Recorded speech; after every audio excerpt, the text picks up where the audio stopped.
A figura lendária conhecida como Marechal Ney veio ao mundo como Michel Ney no dia 10 de janeiro de 1769, na cidade fortificada de Sarre-Louis, então fronteira nordeste da França, território que hoje pertence à Alemanha. Seu pai, Pierre Ney, ou Peter em sua versão germânica, nasceu em 1738 na pequena Ensdorf, às margens do rio Saar, bem em frente a Sarre-Louis. Embora a população local fosse majoritariamente de origem alemã, desde 1680, quando Luís XIV encomendou ao engenheiro militar Vauban a fortificação da cidade, seus habitantes abraçaram com fervor a identidade francesa. Pierre serviu como soldado no exército francês durante a Guerra dos 7 Anos, combatendo as tropas de Frederico, o Grande da Prússia, antes de retornar à vida civil em Sarre-Louis, onde se tornou um mestre tanoeiro, especializado na fabricação de barris.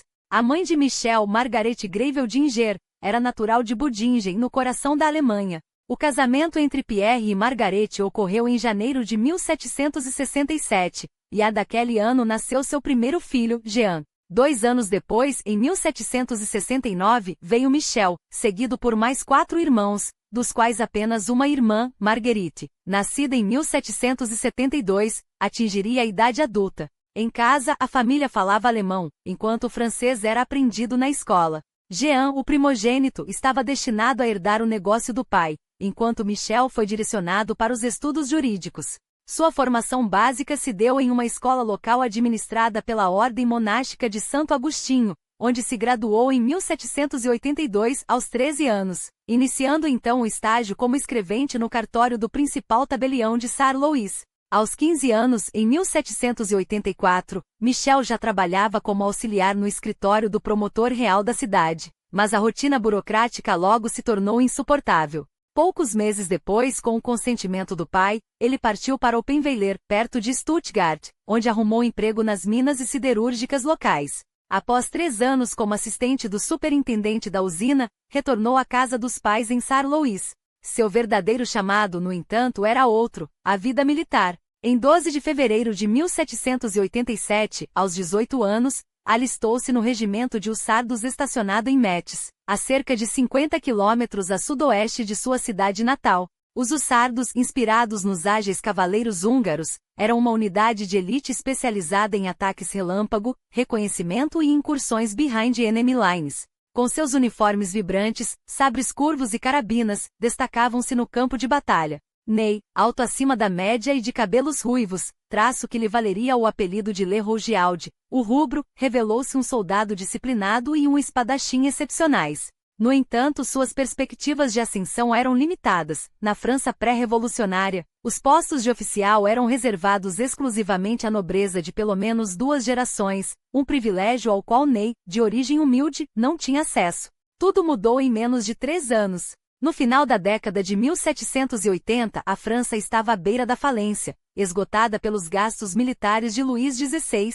Em 1789, o rei convocou os Estados Gerais, assembleia que reunia clero, nobreza e povo, na tentativa de sanar a crise fiscal. Mas o terceiro Estado, representante dos comoners, rompeu com a tradição. Em 20 de junho, autoproclamou-se Assembleia Nacional, reclamando para si a legitimidade de falar em nome da nação. As demandas por liberdades políticas, direitos civis e um governo constitucional, onde o monarca dividiria o poder com representantes populares, ganhavam força. O estupim veio em 14 de julho, quando uma multidão revolucionária tomou a Bastilha, símbolo do absolutismo. Em questão de dias, Luís XVI foi obrigado a reconhecer a autoridade da Assembleia, que em agosto, aboliu os privilégios feudais e a nobreza como classe.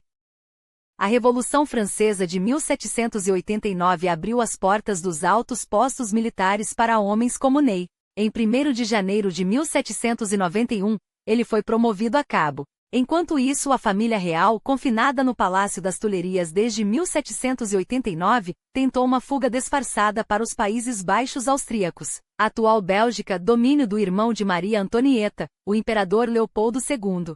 Reconhecidos em Varennes, a poucos quilômetros da fronteira, foram conduzidos de volta a Paris como prisioneiros. O episódio agravou as tensões internacionais. As monarquias europeias debatiam se deveriam intervir para restaurar Luís XVI ao trono absoluto. A ameaça de guerra levou o governo revolucionário a recrutar voluntários, entre eles Jean, irmão de Michel. Em novembro daquele ano, Margaret faleceu em Saarlouis. Quando a Áustria declarou guerra à França em maio de 1792, Ney, então com 23 anos, já era sargento-mor do 5º Regimento de Hussardos, sob o comando do coronel François Lamarche. Em julho foi promovido a adjunto do Estado-Maior de Lamarche. Em meados de agosto, sua unidade integrou o Exército do Norte, liderado pelo general Charles Dumouriez, com a missão de conter o avanço inimigo sobre Paris. O confronto decisivo ocorreu em 20 de setembro, em Valmy, a 100 quilômetros da capital. As tropas francesas, compostas por conscritos e voluntários, surpreenderam o Duque de Brunswick com uma barragem de artilharia implacável, forçando sua retirada. Nesse dia, Ney recebeu sua primeira patente de oficial como subtenente. A vitória em Valmy abriu caminho para a invasão dos Países Baixos austríacos. Em 6 de novembro, Ney lutou em Jemappes, contribuindo para a tomada de Bruxelas por Dumouriez. Enquanto isso, em Paris, os jacobinos radicalizavam o processo revolucionário. Em 21 de janeiro de 1793, Luís XVI foi guilhotinado, levando Grã-Bretanha e Holanda a se juntarem à coalizão contra a França. Em março, quando os austríacos contra-atacaram em direção a Bruxelas, Ney serviu como aide-de-camp do agora general Lamarche, à frente de uma vanguarda de 6.000 homens. Na Batalha de Gosoncourt, em 16 de março, liderou uma carga dos hussardos contra as tropas austríacas em retirada, capturando diversos prisioneiros. Mas o revés francês em Neerwinden, em 28 de março, forçou a retirada das forças revolucionárias dos Países Baixos. Derrotado e temendo represálias, Dumouriez desertou para o lado inimigo. A traição de Dumouriez foi um golpe devastador para a França revolucionária, mas, em meio ao caos, surgia uma nova ordem e, com ela, a ascensão irresistível de Michel Ney. Com a reestruturação do exército, seu 5º regimento de hussardos passou a ser o 4º, mas o número era o único detalhe que diminuía, sua reputação não. Em outubro de 1793, já como tenente, ele provava que o mérito, não o nascimento, ditava o destino na República. Até abril do ano seguinte, o posto de capitão era seu, à frente de uma companhia de 100 homens, todos sob o comando de um líder que transformava disciplina em arte e audácia em estratégia. O verão de 1794 seria o palco de sua consagração. Sob o comando do general Jean-Baptiste Jourdan, as forças francesas esmagaram os austríacos em Fleurus, reconquistando os Países Baixos com uma vitória que ecoaria na história. Ney, à frente de seus hussardos na ala esquerda de Kleber, não passou despercebido. Seu olho tático, capaz de enxergar brechas onde outros viam apenas linhas inimigas, chamou a atenção do general, e em julho, já integrava seu Estado-Maior. Kleber, um mestre da guerra, confiou-lhe a missão de proteger as colunas de suprimentos, tarefa que Ney executou com uma precisão que beirava a obsessão. Mas foi em 30 de julho que sua estrela brilhou com força total. À frente de um pequeno destacamento, lançou-se contra um esquadrão austríaco de 200 cavaleiros, desbaratando-o com uma carga tão ousada que no dia seguinte, o posto de major do Estado-Maior era seu. A audácia, porém, era apenas o prelúdio. Em agosto, enquanto as tropas francesas avançavam implacáveis, Ney liderou um ataque surpresa contra um comboio de suprimentos inimigo perto de Maastricht, até ser cercado por 3 grupos de cavalaria austríaca. Em vez de recuar, esporou seu cavalo contra a linha frontal, rompendo o cerco com uma violência que deixaria até os veteranos sem fôlego. Não bastasse escapar ileso, capturou o comandante inimigo, gesto que lhe valeu as insígnias de coronel. Kleber, testemunha de tão espetacular façanha, não escondeu sua admiração. Esse homem não conhece o medo, e o medo é que deveria conhecê-lo. A campanha prosseguia triunfal.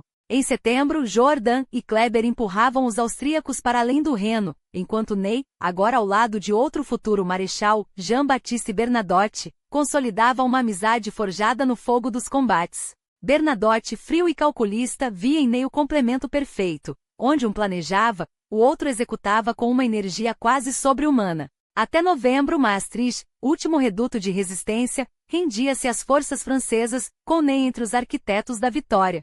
Mas a guerra não perdoa. Em dezembro, durante o cerco a Mainz, uma bala austríaca atravessou seu braço, obrigando-o a retornar a Sarre-Libre, sua cidade natal, rebatizada pela Revolução, como se o destino quisesse lembrá-lo de suas origens humildes. Ferido, mas não quebrado, Ney voltou ao fronte em fevereiro de 1795, desta vez sob as ordens diretas de Jourdan, agora à frente do exército do Sambre e Mosa. O ano, no entanto, não repetiria os triunfos de 1794. Os austríacos recompostos rejeitaram a travessia francesa do Reno, e a campanha estagnou em manobras infrutíferas. Enquanto isso, a 200 quilômetros dali, um jovem general corsicano de 26 anos reescrevia as regras da guerra. Napoleão Bonaparte, com suas vitórias fulminantes na Itália, tornava-se o nome que todos sussurravam, e que Ney, ainda que à distância, observava com uma mistura de admiração e ambição. Quando as hostilidades no Reno recomeçaram em maio de 1796, o cenário era outro: Jourdan à esquerda, Morial à direita, e frente a eles, o arquiduque Carlos, irmão do imperador Francisco II e um dos estrategistas mais brilhantes da Europa. Ney, agora à frente da cavalaria de Jourdan, provaria mais uma vez que a genialidade não tem idade. Em 7 de agosto, a captura da fortaleza de Forchheim, executada com uma combinação de audácia e precisão cirúrgica, lhe rendeu as estrelas de general de brigada. O filho do toneleiro de Sarre-Louis, que 8 anos antes mal sabia empunhar um sabre, era agora um general aos 27 anos. A República forjava seus heróis no cadinho da guerra, e Ney era prova viva de que o fogo revolucionário queimava mais forte nos corações daqueles que nada tinham a perder, e tudo a conquistar. Mas a fortuna é volúvel. Após uma série de reveses contra o arquiduque Carlos, Ney assumiu a retaguarda em combates tão desesperados que até os relatórios oficiais hesitaram em descrevê-los. Em setembro, Jourdan, esgotado, renunciou ao comando. Um armistício frágil se instalou, e o inverno chegou sem glória. Até que em fevereiro de 1797, Lazare Hoche, outro prodígio, aos 29 anos já comparado a Bonaparte, assumiu o exército do Sambre e Mosa. Enquanto isso, na Itália, Napoleão não apenas vencia, humilhava os austríacos. Mantua caía e suas tropas avançavam pelos Alpes como uma avalanche, ameaçando Viena. A Europa tremia. Hoche, pressionado a agir, relançou a ofensiva no Reno em abril. Em Neuwied, no dia 18, Ney liderava sua divisão de hussardos quando uma contracarga austríaca o arrastou para trás das linhas inimigas. Prisioneiro, sua sorte parecia selada, até que no dia seguinte, a notícia chegou como um raio. Bonaparte e o arquiduque Carlos haviam acordado um armistício em Leoben. A guerra no Reno terminara tão abruptamente quanto começara. Hoche, com sua influência, negociou a troca de Ney por um general austríaco. Em junho, ele retornava ao seu comando mais determinado do que nunca. O Tratado de Campo Formio em novembro deixava a França como senhora da Europa continental, exceto pela teimosa resistência britânica. Bonaparte, agora o homem mais poderoso da República, voltava seus olhos para a Inglaterra. Em Amiens organizava-se o exército da Inglaterra, e para lá seguiu Ney, em março de 1798, com 2 regimentos de hussardos sob seu mando. Mas o Canal da Mancha provaria ser um obstáculo maior que os Alpes. Em semanas os planos mudaram. O Egito, não a Inglaterra, seria o alvo. Ney, mais uma vez, viu-se em missões secundárias enquanto a glória chamava outros. Passou o resto do ano em transferências burocráticas, um leão enjaulado em tempos de paz. Até que em 1799, a tempestade voltou. A Áustria, humilhada mas não derrotada, reunia suas forças. Ney foi designado para a vanguarda do exército do Danúbio, agora sob Jourdan, pronto para cruzar o Reno e levar a guerra ao coração da Alemanha. Em março, a ofensiva começou. Junto a Bernadotte, tomou Mannheim em um assalto tão rápido que os austríacos mal tiveram tempo de queimar as pontes. A recompensa veio em maio, general de divisão, aos 30 anos com uma carreira que já desafiava os limites do possível. Mas o inimigo não dormia. Suvorov, o lendário marechal russo, desembarcara na Itália com 40.000 homens, varrendo as forças francesas como folhas secas. Em 26 de maio, Ney assumiu a vanguarda de Massena em Winterthur, a nordeste de Zurique. No dia seguinte, com apenas 4.000 soldados, deparou-se com um exército austríaco 4 vezes maior. O que se seguiu foi uma retirada tática que entrou para os anais. Ferido 2 vezes com 2 cavalos abatidos sob seu corpo, Ney recuou combatendo, como se a própria morte recuasse diante dele. 2 meses depois, ainda convalescente, reassumiu o comando em Basel, desta vez à frente da 6ª Divisão de Infantaria. Enquanto isso, a notícia chegava como um golpe. Na Batalha do Trebia, seu irmão Jean caíra em combate. A guerra, que lhe dera tudo, agora lhe cobrava seu preço. Mas Ney não era homem de lamentações. Em agosto, quando os austríacos quebraram a trégua com um ataque furioso em Klein. Mas o destino não concederia a Ney o luxo da inação. Em Dettingen, poucos dias depois, O destino o arrancou do fronte alemão e o atirou para a sede do exército do Reno, em Mannheim, sob o comando do general Leonhard Miller, um homem cuja mediocridade era tão notória quanto sua incapacidade de inspirar tropas. Ali, entre ordens hesitantes e oportunidades desperdiçadas, Ney viu seus soldados se afogarem na lama da indecisão enquanto, do outro lado dos Alpes, a tempestade se avolumava. Em 15 de agosto, a notícia chegou como um raio. Suvorov, o velho lobo russo, esmagara o exército da Itália em Novi, e o general Joubert, o audaz, caíra com a espada na mão. A França sangrava e o inimigo avançava. Suvorov não se contentou com a vitória. Com 30.000 homens, o general russo desceu dos Alpes como uma avalanche, rumo à Suíça, para unir forças ao corpo de Korsákov em Zurique e esmagar Massena. Enquanto isso, no Reno, Ney assistia impotente à ofensiva austríaca. O príncipe Schwarzenberg ocupava a margem leste do rio, e Mannheim, a joia estratégica, caiu em 18 de setembro. Miller, em seu desespero, ordenou a retirada. Mas a sorte finalmente virou-se. Em 24 de setembro, o incompetente foi destituído, e Ney, o homem que nunca recuava, assumiu o comando do exército do Reno. Não por ambição, mas por necessidade. Aceitou o posto provisoriamente por 10 dias, o tempo suficiente para reorganizar o caos. Manteve uma linha de guarnições ao longo do rio, reservando uma força móvel para conter qualquer travessia inimiga. E então, como um relâmpago, veio a notícia que mudaria tudo: Massena esmagara Korsákov em Zurique. Ney não esperou. Passou a ofensiva, arrastando os austríacos em uma dança de sangue e fumaça, impedindo que se reunissem sob o comando do arquiduque Carlos. Antes de passar o bastão a Lecorbe, em 17 de outubro, reconquistou Mannheim e Heidelberg, as mesmas cidades que Miller perderá um mês antes. A França respirava novamente. Enquanto isso, do outro lado do Mediterrâneo, um homem observava o tabuleiro europeu com olhos de águia. Bonaparte, preso no Egito desde o ano anterior, vira seu sonho oriental desmoronar quando Nelson destruíra sua frota em Abukir. Sem apoio, sem suprimentos, sua campanha na Síria terminara em fracasso diante dos muros de Acre. Mas a derrota na Itália o chamava de volta. Em 24 de agosto de 1799, abandonou o Oriente, deixando Kleber no comando, e rumou para Paris. Não voltava como um general derrotado, mas como o homem que salvaria a República. E salvou. Com a cumplicidade do abade Sieyes, o clérigo que ajudara a derrubar a Bastilha, Bonaparte orquestrou o golpe do 18 Brumário. Em um só movimento varreu o diretório podre e corrompido e ergueu-se como primeiro cônsul. A notícia ecoou pelos acampamentos como um toque de trombeta. Ney, como tantos outros, viu naquilo não uma usurpação, mas uma redenção. Finalmente a França teria um líder à altura de seus sacrifícios. Mas a guerra não esperava por discursos. Em novembro, os austríacos lançaram uma contraofensiva implacável, empurrando o exército do Reno de volta para a margem oeste. Bonaparte, porém, já traçava seus planos para 1800. Consolidou as forças na Alemanha e forjou um exército de 140.000 homens sob Morial, com Ney à frente da primeira divisão, 10.000 baionetas afiadas, a vanguarda de Street CYR. Em 25 de abril, cruzaram o Reno. O general austríaco Kray, com 100.000 homens, recuou até Ulm na Baviera. Morial o perseguiu como um lobo faminto, e Ney, sempre à frente, atacou em Sigmaringen, às margens do Danúbio. 2.000 prisioneiros caíram em suas mãos. Enquanto Morial avançava na Alemanha, Bonaparte desferia seu golpe mestre na Itália. Com a Áustria concentrada em esmagar Massena em Gênova, o primeiro cônsul cruzou os Alpes como um fantasma e caiu sobre Melas em Marengo.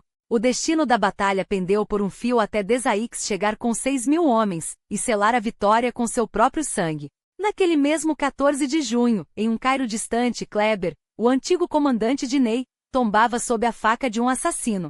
De volta à Alemanha, Morial reorganizou suas linhas.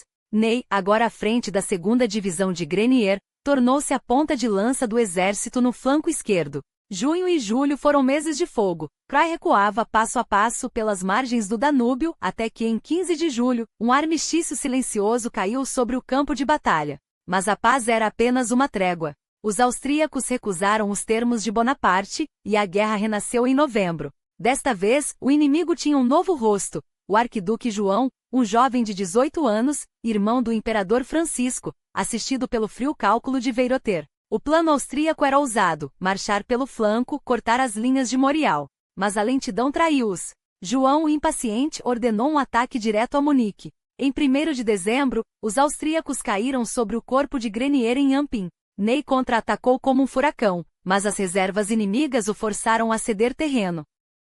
Morial, porém, já os esperava em Oelinden. Sabia que o golpe principal viria pela estrada principal, e posicionou Ney para esmagar a coluna inimiga apoiado por Grouchy. Ao amanhecer do dia 3, os austríacos avançaram.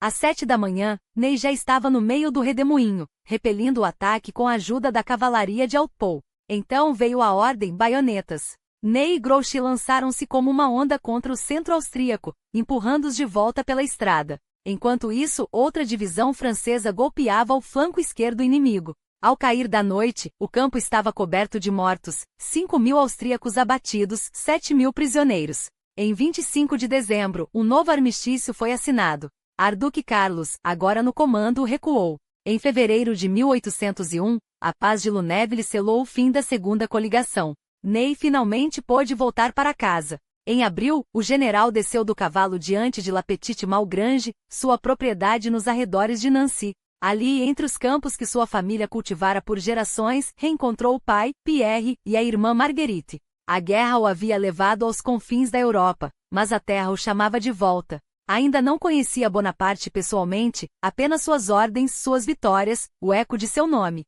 Mas algo lhe dizia que aquele não era o fim. Era apenas o prelúdio. O destino, porém, tinha outros planos para Michel Ney. Bonaparte, cujo olhar aguçado reconhecia o valor onde outros viam apenas audácia, não demorou a chamá-lo para perto. Em maio de 1801, o convite chegou, Paris o aguardava. E embora a capital fosse um mundo distante dos campos tranquilos de La Petite Malgrange, Ney sabia que ali, entre os salões do poder e os quartéis generais, seu futuro se escrevia com letras de fogo. A nomeação veio em novembro, inspetor-geral da cavalaria, um cargo que aceitou no início de 1802, após hesitar entre o peso da responsabilidade e o chamado do dever. Enquanto o primeiro cônsul traçava seus planos para o exército, a imperatriz Josefine, com sua astúcia característica, tecia outros desígnios. Aglaé Louise Auguier, uma jovem de 20 anos, amiga íntima de sua filha Hortense, foi apresentada a Ney como a esposa ideal. O primeiro encontro, em fevereiro, não fora promissor. O general, acostumado aos campos de batalha, deve ter parecido rude aos olhos da moça.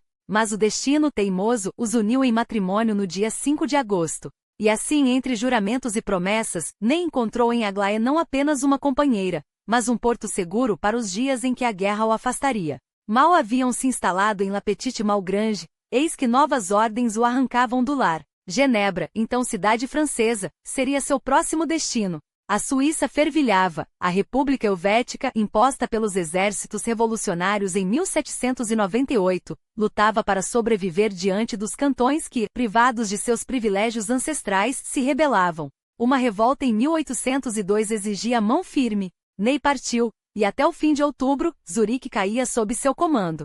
Em 19 de fevereiro de 1803, a República Helvética era dissolvida, dando lugar a uma confederação suíça alinhada à França. Um tratado selado em julho garantiria 16.000 soldados suíços às fileiras francesas. Missão cumprida, Ney voltou à França em janeiro de 1804. Mas o mundo não descansava. A Paz de Amiens, assinada com a Grã-Bretanha em março de 1802, era apenas uma trégua. Em maio de 1803, a guerra renascia. Bonaparte, então, forjava um novo exército da Inglaterra, 172.000 homens acampados em Boulogne, prontos para cruzar o canal. Organizados em corpos de exército autônomos, cada um com infantaria, cavalaria e artilharia, eles aguardavam o momento de invadir a terra de Nelson. Ney recebeu o comando do 6º Corpo, 20.000 homens acampados em Étaples, com quartel-general em Montreuil. Àquela altura, com 36 anos, ele já havia passado metade da vida sob o uniforme. Uma década como general, forjado em campanhas contra os austríacos na Alemanha, coroada pela vitória em Oelinden ao lado de Morial. Agora, sob as ordens do primeiro cônsul, provara seu valor na Suíça e encontrava na família uma esposa leal, ligada aos Bonaparte, e filhos que logo chegariam, um equilíbrio raro para um homem de guerra. Mas a glória maior ainda estava por vir. Em 18 de maio de 1804, o eco dos canhões anunciou ao mundo um novo tempo. Napoleão Bonaparte era coroado imperador dos franceses. A notícia chegou a Boulogne como um vendaval e no dia seguinte, o antigo título de Marechal da França ressurgia das cinzas da história. 18 homens foram agraciados. Entre eles Ney, ao lado de nomes como Berthier, Massena, Bernadotte. O reconhecimento supremo. Após a coroação em Paris, em 2 de dezembro, ele voltou a Montreuil. Os preparativos para a invasão da Inglaterra ganhavam fôlego. Napoleão, mestre das manobras, ordenou que o almirante Villeneuve enganasse Nelson, rumando às Índias Ocidentais antes de retornar ao canal. Por um momento, o plano funcionou. No verão, Villeneuve estava de volta às águas europeias, enquanto Nelson ainda caçava sombras no Caribe. Mas o destino mais uma vez interferiu. Após um combate contra a frota de Caldeira em Cabo Finisterra, Villeneuve recuou para Cádiz, arruinando a janela de oportunidade. Em 27 de agosto, Napoleão ordenou que o exército desmontasse o acampamento.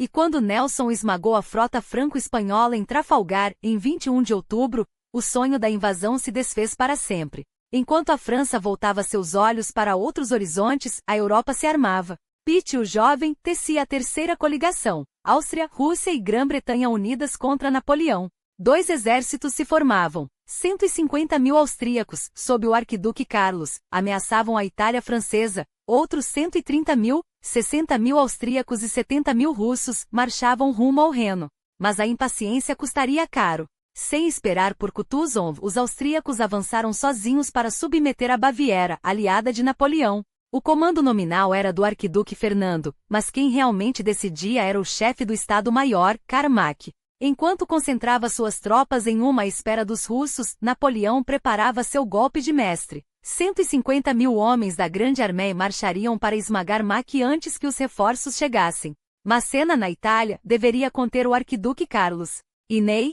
Suas ordens eram claras: levar o sexto corpo ao Reno. 3 semanas depois, após uma marcha forçada de 560 quilômetros, ele estava lá. Entre seus oficiais destacava-se um jovem suíço, Antoine Henri de Jomini, futuro teórico militar cujo nome ecoaria nos séculos seguintes. Mas não havia tempo para reflexões. Napoleão, sempre um passo à frente, ordenou que Murat fizesse uma demonstração a oeste de enquanto a Grande Armée executava uma manobra ousada, uma virada para o norte, ameaçando o flanco leste de Mack. Os corpos franceses avançavam por estradas diferentes, convergindo para como uma rede que se fechava. Ney cruzou o Reno em 27 de setembro e 3 dias depois chegava a Stuttgart. Em 3 de outubro, a Grande Armée iniciava sua descida rumo ao Danúbio, abaixo de Mack, cego pela arrogância, só percebeu o perigo em 5 de outubro. Quando tentou romper para o norte, esbarrou em Ney. Seguindo ordens de Murat, o marechal continuou a marcha para o sul, mas em 11 de outubro, sua primeira divisão, sob Dupont, foi atacada pelos austríacos e forçada a recuar. Mack então preparou uma saída para Nordeste. Napoleão, porém, tinha outros planos. Suas ordens a Ney foram precisas: atacar a vanguarda austríaca em Elchingen. E foi o que ele fez. Em 14 de outubro, à frente de seu corpo, Ney lançou-se na batalha. A resistência austríaca foi feroz, mas ao início da tarde, os inimigos recuavam em direção a Pela vitória, Napoleão o agraciou com um título que ecoaria na história: Duque de Elchingen. Até 16 de outubro, estava cercada. A armadilha de Napoleão se fechava. E dentro dela Mack e seu exército sem saída. No dia 19 de outubro, Mack não teve escolha senão render-se. Quase todo o exército austríaco havia sido varrido do tabuleiro com um golpe de mestre, e com um derramamento de sangue irrisório. Apenas alguns milhares de soldados conseguiram escapar para leste, unindo-se às forças russas de Kutuzov, que avançavam em socorro dos aliados. Enquanto Ney permanecia em consolidando a vitória, parte de suas tropas foi destacada para reforçar o exército principal de Napoleão, deixando-o com menos de 10.000 homens sob seu comando. O imperador, porém, não perdeu tempo. Com Kutuzov em retirada ao longo do Danúbio, rumo ao encontro de reforços russos sob o general Buxhoeveden, Napoleão partiu em perseguição. Viena caiu em suas mãos e no dia 2 de dezembro, o destino da campanha foi selado em Austerlitz. Ali, o exército combinado austro-russo foi esmagado em uma batalha que entraria para a história como a obra-prima de Napoleão. Mas Ney não esteve presente. Enquanto o imperador escrevia seu nome nas páginas da glória, o Duque de Elchingen lutava contra 20.000 austríacos nas montanhas do Tirol, em uma campanha tão árdua quanto esquecida pelos anais oficiais. O Tratado de Presburg, assinado em 26 de dezembro na atual Bratislava, pôs fim à resistência austríaca. A Áustria abandonava a coalizão antifrancesa, e a Europa assistia atônita ao poderio de Napoleão. Mas no norte da Alemanha, outro gigante observava com inquietação: a Prússia. Embora tivesse se mantido neutra em 1805, a corte de Berlim dividia-se entre o medo e a ambição. Alguns clamavam por uma aliança com a França, outros por uma guerra preventiva. Até que, no verão de 1806, a decisão foi tomada. As tropas prussianas começaram a se concentrar na Saxonia, sem esperar pelos russos. Napoleão, como sempre, antecipou-se. A Grande Armée foi mobilizada em uma formação quadrada, uma máquina de guerra perfeitamente sincronizada. Os 5º e 7º corpos à esquerda, o 1º, o 3º e a Guarda Imperial no centro, enquanto Soult e Ney lideravam à direita com os 4º e 6º corpos, respectivamente. Cada corpo estava a apenas um dia de marcha de seu vizinho, uma rede de apoio letal, onde nenhum inimigo poderia explorar uma brecha sem ser esmagado pelo peso combinado das tropas francesas. Os primeiros choques ocorreram em 9 de outubro. 4 dias depois, Ney recebeu ordens para concentrar suas forças perto de Jena, onde Napoleão acreditava estar o grosso do exército prussiano, 60.000 homens sob o Duque de Brunswick. Mas o destino, mais uma vez, reservava uma surpresa. O que aguardava os franceses era uma força menor, comandada pelo príncipe Oelole. Na manhã do dia 14, Lannes já avançava contra as linhas prussianas quando Ney, ainda em marcha, recebeu a notícia dos combates. Impaciente, desobedecendo às ordens expressas do imperador, lançou seu destacamento de vanguarda, cerca de 3.000 homens, contra o flanco esquerdo do inimigo. Foi um movimento ousado, quase temerário. Suas tropas isoladas enfrentaram uma contra-ofensiva violenta, forçando-os a formar quadrados para resistir às cargas de cavalaria prussiana. Por horas a batalha pendia para um lado e para outro, até que Lannes e Soult finalmente avançaram em socorro. Só ao entardecer, quando os prussianos já recuavam em debandada, o resto do 6º corpo chegou ao campo. Mas a verdadeira surpresa viria mais tarde. Um despacho de Davout, o 3º corpo, revelou o inacreditável. Sozinho, ele havia derrotado 60.000 homens em Auerstedt, ao norte de Jena. Só então Napoleão compreendeu a magnitude do engano e da vitória. Enquanto ele e seus marechais esmagavam Oelole, Davout, com um único corpo, havia quebrado a coluna vertebral do exército prussiano. Nos dias que se seguiram, Ney, com suas tropas relativamente intactas, juntou-se a Mura na perseguição implacável aos restos do inimigo. Cidade após cidade caiu, Erfurt e Magdeburg. Em novembro, a Prússia já não existia como potência militar, mas o inverno aproximava-se e com ele um novo desafio: os russos. Enquanto a Grande Armée avançava para o leste, em dezembro, Lannes travou um combate indeciso contra Bennigsen em Poitou. O frio, a fome e a exaustão dizimavam as fileiras francesas. Em janeiro de 1807, o 6º Corpo de Ney, reduzido a 10.000 homens, lutava para sobreviver. Sem ordens, movido pela necessidade, ele marchou para o norte em busca de suprimentos, com os olhos postos em Königsberg, onde o rei prussiano Frederic William III havia se refugiado. Napoleão, furioso, repreendeu-o por expor Bernadotte e o 1º Corpo a um ataque de Bennigsen. Os russos não perderam tempo. No final de janeiro forçaram Bernadotte a recuar de Morrungen. E então, em 8 de fevereiro, Bennigsen com 60.000 homens posicionou-se ao nordeste de Eylau, pronto para o confronto definitivo. Napoleão, com pouco mais de 40.000, teve que improvisar. Ordenou a Davout que reforçasse a direita e a Ney, a esquerda. Mas as ordens chegaram tarde. Quando Ney as recebeu, a batalha já rugia há horas. O 7º Corpo de Augereau, perdido em uma tempestade de neve, foi dizimado pela artilharia russa. Para ganhar tempo, Napoleão lançou Murat em uma carga de cavalaria que, contra todas as expectativas, abalou as linhas inimigas. Porém, ao cair da tarde, os prussianos de Lestock entraram na luta, inclinando a balança a favor de Bennigsen. Foi só às 19 horas, quando Ney finalmente chegou com suas tropas, que os russos recuaram sob a cobertura da noite. O campo de Eylau era um cenário dantesco.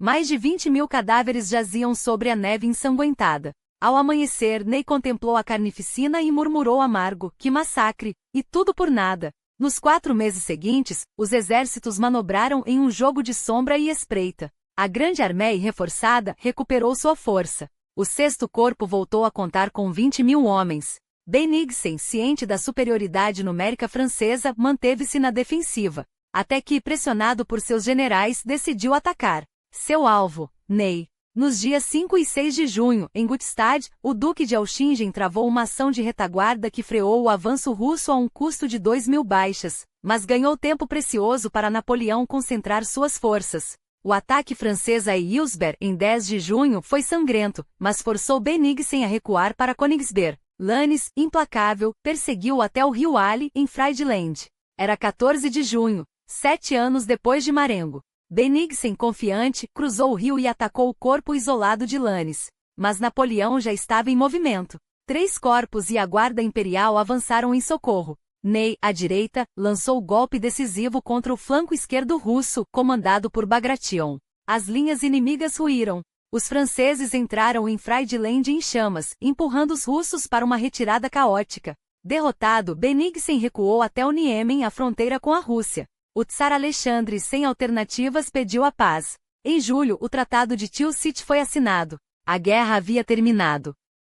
A quarta coligação jazia esmagada sob os pés de Napoleão. Em menos de 18 meses, austríacos, prussianos e russos haviam sido humilhados, seus exércitos destroçados, suas capitais ocupadas ou ameaçadas. Mas a Grã-Bretanha, a eterna espinha cravada no flanco do império, permanecia intocável. Incapaz de invadir a ilha, o imperador recorreu à arma que considerava mais letal, a asfixia econômica. Em novembro de 1806, o Decreto de Berlim ergueu as muralhas invisíveis do sistema continental, um cerco comercial destinado a estrangular o comércio britânico com a Europa. O continente, agora subjugado, curvou-se. Apenas a teimosa Suécia e o distante Portugal resistiam. Alexandre I, seu novo aliado de Tilsit, recebeu a missão de domar os suecos.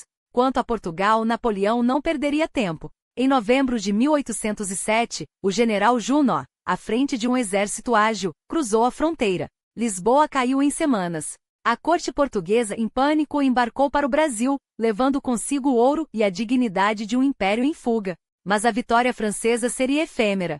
Em agosto de 1808, os britânicos desembarcaram. Arthur Wellesley, o futuro Duque de Wellington, desferiu um golpe cirúrgico em Vimeiro, esmagando Junot em 21 de agosto. O armistício de Sintra, assinado 9 dias depois, expulsou os franceses de Portugal e entregou o reino às mãos de Londres. Enquanto isso, Napoleão já tecia sua próxima jogada. A invasão de Portugal era apenas o pretexto para uma ocupação muito mais ambiciosa, a Espanha. Em julho de 1808, seu irmão José Bonaparte foi coroado o rei de Madrid, como se um decreto imperial pudesse apagar séculos de orgulho ibérico. Mas os espanhóis não se ajoelhariam.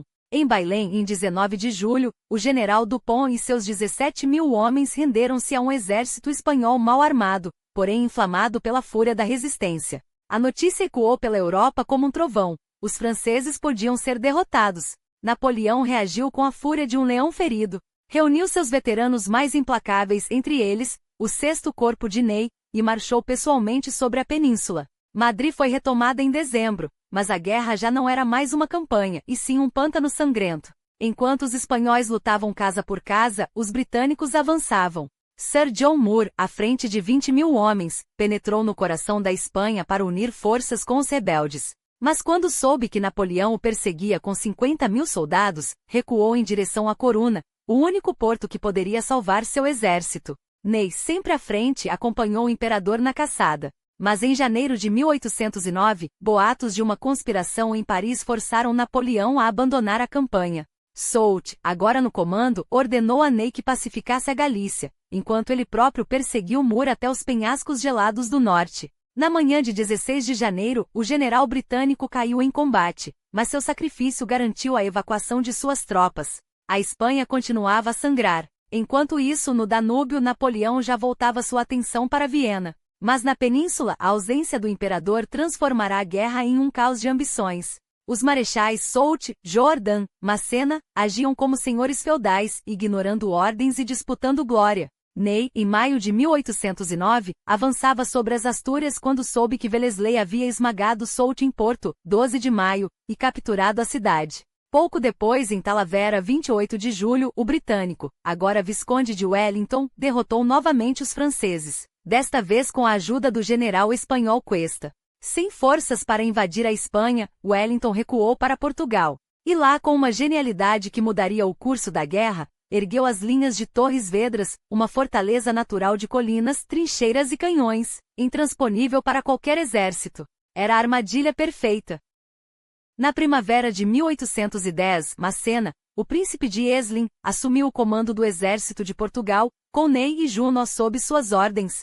O objetivo: esmagar Wellington e tomar Lisboa. Mas a campanha já nascia envenenada. Em junho, Ney cercou Cidade Rodrigo, mas a tensão com Massena explodiu em uma briga pública. Quando o Marechal ameaçou enviá-lo de volta à França, Ney cedeu, e a cidade caiu em 9 de julho. Mas a raiva permaneceu. Em 27 de setembro, Massena avançou cegamente contra as alturas de Bussaco. Ney, obrigado a obedecer ordens que sabia serem suicidas, viu seus homens serem repelidos com facilidade. Wellington, mais uma vez, recuou para trás das linhas de Torres Vedras. E lá, como um carrasco paciente, deixou o exército francês apodrecer. Fome, doenças e deserções dizimaram as fileiras de Massena. Em março de 1811, restavam-lhe apenas 30.000 homens, metade do que tinha ao chegar. A retirada para a Espanha foi uma vergonha. Ney, encarregado da retaguarda, lutou em Pombal e Redinha, mas para salvar o exército, teve que sacrificar o trem de suprimentos.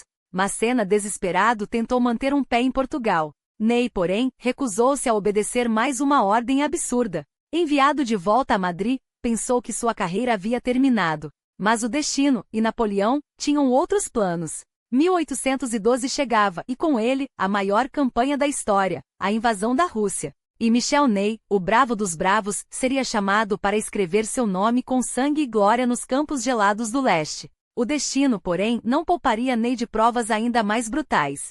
Quando as ordens chegaram para que voltasse e se juntasse ao combate em Valutino, o bravo dos bravos já estava exausto, mas não havia tempo para hesitações. Os franceses só conseguiram tomar a posição ao anoitecer, quando as divisões de Davout, lideradas pelo general Gooding, que tombaria mortalmente ferido, chegaram para reforçar o ataque. Enquanto isso, Barclay de Tolly, o comandante russo, recuava sem parar até que no dia 29 de agosto, foi substituído por um nome que mudaria o curso da guerra, Kutuzov. O velho general, com seu olho único e instinto afiado, decidiu que ali, a apenas 70 milhas de Moscou, em Borodino, a terra seria regada com sangue francês. O palco estava armado. No dia 5 de setembro, Davout expulsou os russos da reduta avançada de Shevardino, à esquerda de suas linhas. 2 exércitos colossais, 120.000 homens da Grande Armée contra um número igual de russos, preparavam-se para o embate decisivo. E quando o sol nasceu em 7 de setembro, o inferno desceu sobre Borodino. O príncipe Eugênio de Beauharnais, enteado de Napoleão e vice-rei da Itália, lançou seu 4º corpo contra a aldeia que dava nome à batalha, enquanto Ney, no centro das linhas francesas, defrontava o 2º exército russo de Bagration, nas proximidades de Semenouskoye. Junto de Murat e Davout, o marechal arremeteu 1, 2, 3 vezes contra as posições russas, só para ser repelido por contra-ataques tão ferozes quanto os seus. Foi então que, enquanto reorganizava suas tropas, Bagration, o leão de Austerlitz, foi atingido por uma bala de canhão. Moribundo, caiu do cavalo, e seu exército, sem seu líder, começou a ceder. Ao meio-dia, Ney já dominava Semenouskoye. Os russos recuavam para o norte, mas o marechal não se contentaria com meia vitória. Virando à esquerda, uniu-se a Eugênio na investida contra a grande reduta, atrás do rio Kolocha. Os ataques de infantaria falharam 1 vez, 2 vezes, até que a cavalaria de Murat, como um furacão, contornou as defesas russas e tomou a posição. Os cossacos de Barclay, porém, não se renderiam tão facilmente. Reformando suas linhas, o general russo pessoalmente liderou uma carga de cavalaria que esmagou os franceses exaustos, forçando-os a recuar. Quando a poeira baixou, o campo estava coberto por 40.000 mortos russos e 30.000 franceses. Kutuzov, com a frieza de um jogador de xadrez, ordenou a retirada na madrugada seguinte, abandonando Moscou, mas abrindo para Napoleão as portas da cidade que ele tanto cobiçava. Pela bravura em Borodino, o imperador presenteou Ney com um título que ecoaria na história, Príncipe da Moscova. Mas a glória duraria menos que as chamas que logo consumiriam Moscou. Quando Murat adentrou a cidade desertada em 12 de setembro, encontrou apenas silêncio. Napoleão chegou 2 dias depois, mas o que deveria ser seu triunfo virou um pesadelo. O 3º corpo de Ney, reduzido a 8.000 homens, acampou a oeste, assistindo impotente enquanto o fogo devorava a capital russa. O tsar Alexandre I nem sequer respondeu às cartas de paz. Os dias passavam e a Grande Armée, cega pela fumaça e pela arrogância, perdeu o rastro de Kutuzov, até descobrir, tarde demais, que os russos haviam se reagrupado ao sudoeste na estrada de Kaluga. O erro seria fatal. Em 18 de outubro, enquanto Napoleão inspecionava as tropas de Ney em Moscou, chegou a notícia: a vanguarda de Mura fora atacada em Vinkovo. O imperador não teve escolha, era a hora de partir. Tentou contornar Kutuzov em Tarutino, mas em Maloyaroslavs, no dia 24, os russos barraram seu caminho. A retirada, então, virou uma corrida contra a morte. O mesmo caminho que levará os franceses a Moscou, agora desolado e saqueado, tornará-se sua armadilha. O inverno russo, implacável, caía sobre eles com temperaturas congelantes, uniformes em farrapos, estômagos vazios e os uivos dos cossacos cortando a noite como lobos.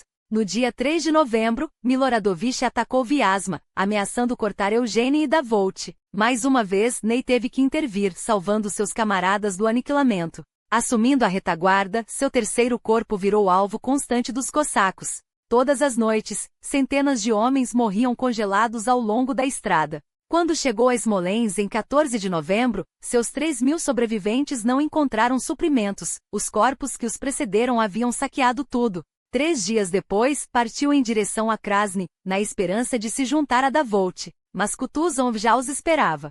Enquanto os franceses se reabasteciam em Smolensk, o general russo posicionou suas tropas ao longo da estrada, pronto para esmagá-los um a um. Quando Ney deixou a cidade, descobriu que estava cortado de Davout. Um oficial russo aproximou-se, exigindo sua rendição. A resposta foi um rugido: o marechal da França não se rende. Um tiro ecoou. No caos que se seguiu, Ney prendeu o emissário e ordenou fogo. Meia hora de combate desesperado depois, escapou com 2.000 homens. Por 2 dias cruzou o Dnieper sob ataques constantes, até chegar a Orsha em 20 de novembro, com apenas 800 sobreviventes. Seus companheiros já o davam por morto. Quando a notícia chegou a Napoleão, o imperador, pela primeira vez em anos, deixou transparecer emoção. Ele é o mais bravo dos bravos. Mas o pesadelo ainda não havia terminado. À frente, o rio Berezina aguardava, e com ele 80.000 russos. Chichagov, com 40.000 homens, avançava pelo sul, enquanto Wittgenstein, com outros 40.000, descia do norte. A armadilha estava fechada. No dia 26, Napoleão tentou a travessia mais ao norte, e Ney, com seus 600 homens restantes, só podia assistir, impotente.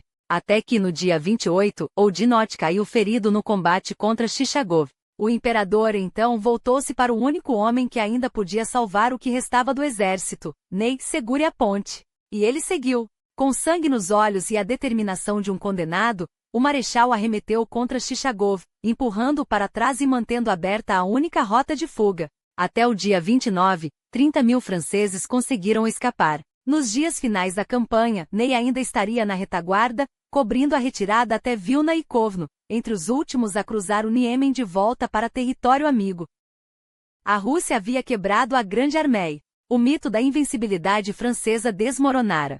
E enquanto a Prússia, em fevereiro de 1813, unia-se à Rússia na Sexta Coligação, Napoleão, com pressa desesperada, tentava reconstruir um exército de 500.000 homens, mas a maioria eram recrutas verdes, meninos com fuzis nas mãos. Ney, mesmo com seu terceiro corpo de volta a 40.000 soldados, sabia: a guerra que viria não seria como as outras. Em Lutzen, no dia 2 de maio, o imperador enfrentou Wittgenstein, agora no comando após a morte de Kutuzov. No centro francês, o corpo de Ney sofreu o peso dos prussianos e da cavalaria russa. Os jovens conscritos tremiam, mas a presença do marechal, imóvel como uma rocha, os manteve firmes. A batalha oscilaria como um pêndulo, até que a guarda imperial e a artilharia francesa viraram a maré. Vitória, sim, bate a que custo? Sem cavalaria para perseguir o inimigo, Napoleão viu o triunfo escorrer entre os dedos.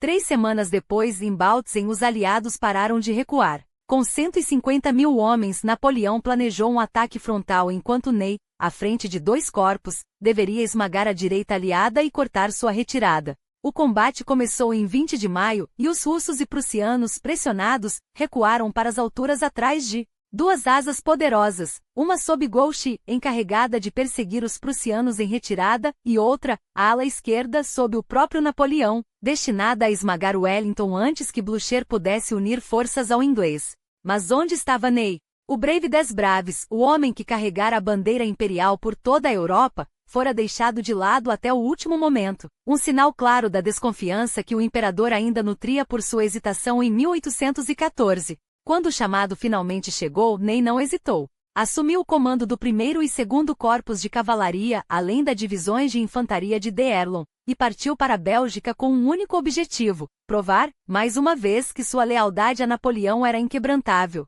O palco estava montado para Ligny, em 16 de junho. Enquanto Napoleão enfrentava Blücher em um combate sangrento, Ney recebeu ordens de marchar sobre os cruzamentos de Quatre Bras, onde Wellington concentrava suas tropas. Era uma missão crítica. Se Ney conseguisse tomar a posição antes que os ingleses se entrincheirassem, o caminho para Bruxelas estaria aberto, e a campanha poderia terminar em um só golpe. Mas o destino, como sempre, tinha outros planos. Chuvas torrenciais transformaram as estradas em lamaçais, atrasando a chegada das tropas. Quando Ney finalmente avançou, deparou-se com Wellington já posicionado, suas linhas firmes atrás das colinas. O ataque francês foi feroz, mas desorganizado. A infantaria de D'Erlon, em vez de flancar o inimigo, acabou colidindo com a cavalaria de Ney em um caos de ordens contraditórias. Os ingleses, disciplinados, mantiveram a linha. Ao anoitecer, Quatre Bras ainda estava em mãos aliadas, uma oportunidade perdida que pesaria como chumbo nos dias seguintes.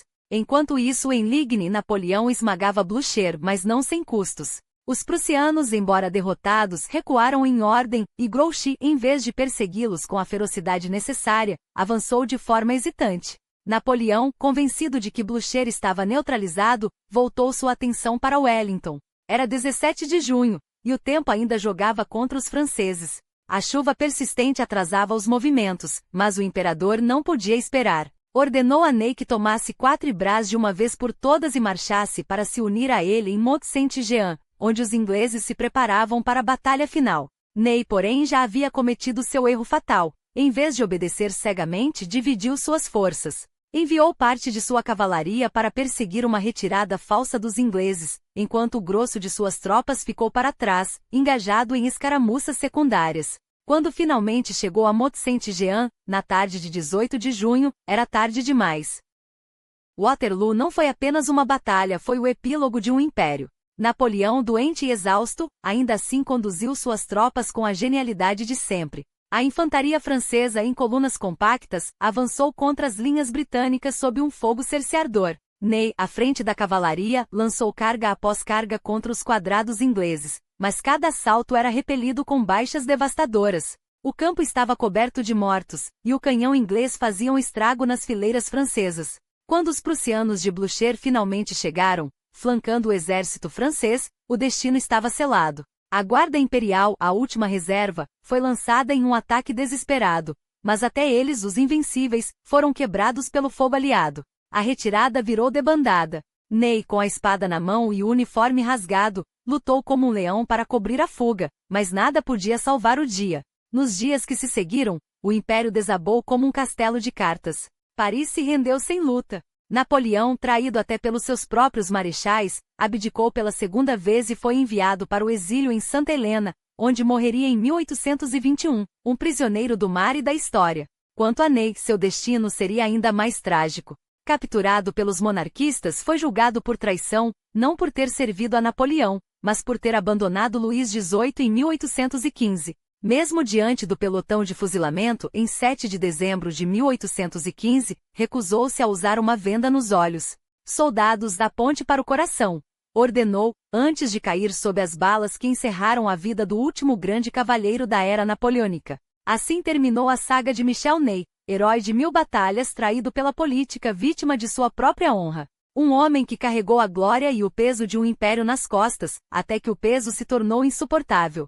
Sua história é um lembrete cruel de que na guerra, até os gigantes caem e às vezes, são os seus próprios que empurram a lápide. O plano era audacioso, quase perfeito. 3 exércitos, 3 golpes simultâneos para esmagar os inimigos antes que pudessem se unir. Ney, à frente de 40.000 homens, deveria esmagar Wellington em Quatre Bras, enquanto Grouchy, com igual força, avançaria contra Blücher. No centro, Napoleão mantinha 30.000 soldados como reserva móvel, pronto para desferir o golpe decisivo onde a batalha vacilasse. O destino, porém, gosta de zombar dos estrategistas.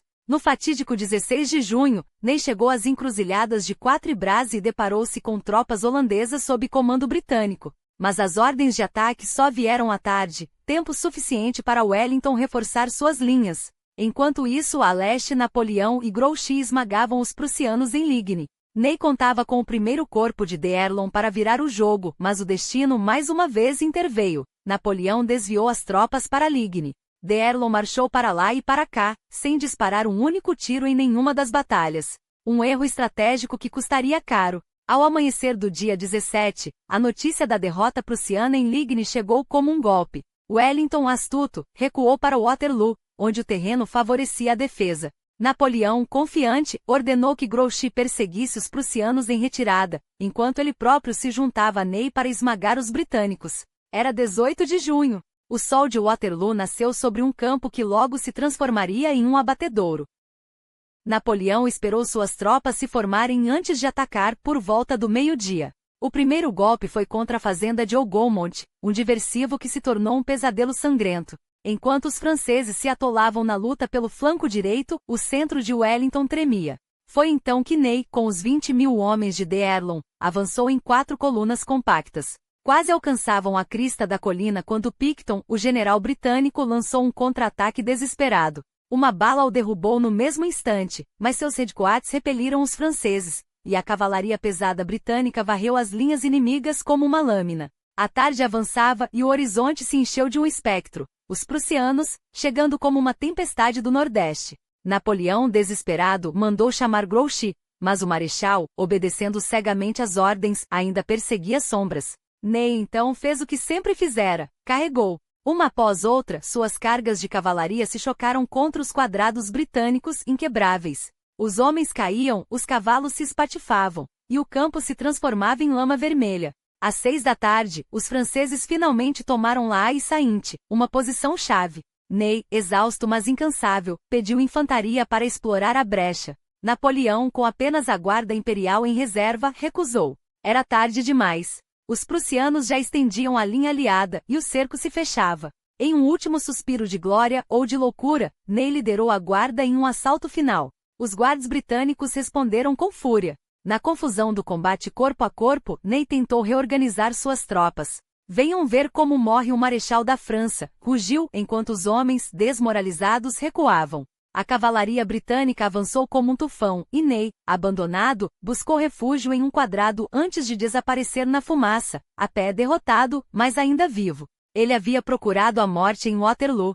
Não a encontrou. Em vez disso, encontrou a restauração de Luís XVIII, e com ela, a sentença que já estava escrita. Traidor. Essa era a palavra que ecoava nos salões de Paris. Em 8 de julho, o rei voltou ao trono, e Ney soube que sua hora havia chegado. Fugir? Para a América. Para a Suíça. Os planos se esvaíram quando chegou a notícia. O rei havia assinado decretos tirando-lhe os títulos, e um tribunal militar o aguardava. Preso em 4 de agosto, levado à Consergeria em 19, Ney enfrentou o que restava de sua própria lenda. Moncey, seu antigo camarada, recusou-se a presidir o tribunal, lembrando ao rei das vidas que Ney salvara na Berezina. Mas Jourdan aceitou. Nos dias 9 e 10 de novembro, o tribunal se reuniu, e para surpresa de Ney, declarou não ter jurisdição. Um alívio momentâneo. Até que a Câmara dos Pares assumiu o caso. Seus advogados tentaram provar que sua deserção não fora premeditada. Mas o veredicto já estava selado. Na sessão final, em 6 de dezembro, seu defensor, em um último gesto desesperado,